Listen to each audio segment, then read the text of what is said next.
This is the tutorial for the lower grades Odilon Redon's flower cloud. Okay, so going to have your watercolor paper and your landscape layout, and I've got it on the instructions. You can use either an oil pastel or a crayon. I'm using an oil pastel this time. And we're going to start by drawing our boat, just kind of somewhere on the page. For the younger guys, try to keep it kind of easy.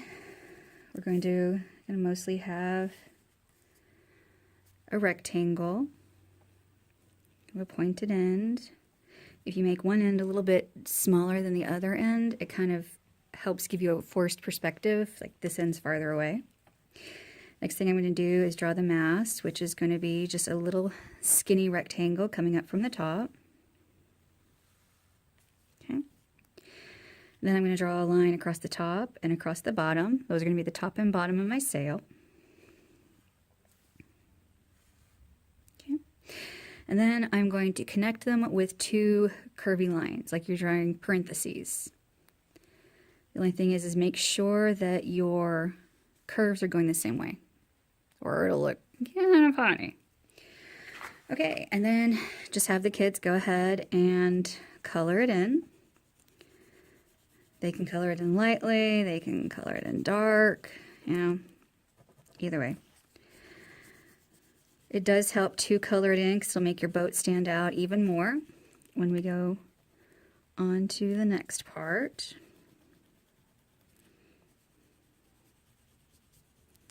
It doesn't have to be like blackout dark or anything like that.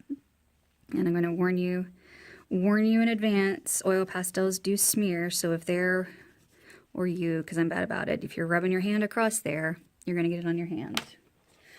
Alright, so the next thing that you're going to do is draw a horizon line. Don't do it down here, away from your boat, or you're going to have a floating boat. You can do it up higher if you want. I'm just going to do mine right about there. All right, that is the basic, simple starter of it. The next part, you're gonna have to help the kids with. They can do it on their own, but especially the younger kids, I'm not sure about it. But it's kind of up to you. You kind of judge the class yourself. What you're gonna do is now we're going to paint with water. Okay, just a big brush, clean water. And you're going to just go all over your page. Kind of just soak it. I mean, you don't want it looking like it needs to be wrung out or anything, but yeah, you're just going to cover it. Nice layer of water. Then you're going to take our liquid watercolors, and I really think you do this, not the kids. You're just going to add some drops. And I will tell you that these work better if they're not cold, because right now it's actually cold in here. But you just kind of add a few drops here and there, and the watercolor will spread out in the water. And I mean, if it looks like you're not really getting good results, you can add a little bit more.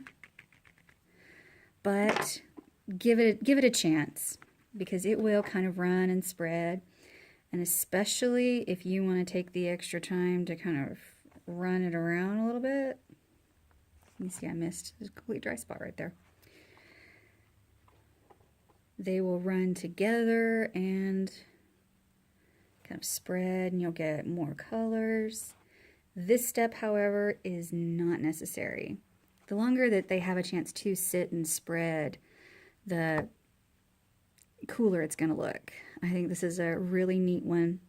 But yeah, if you're doing this in the cold, try and warm your bottles up a little bit first. You know, like, don't microwave them or anything, but it spreads better. Like, this is one that I did with the warmer bottles, and it spreads much better. It was my practice.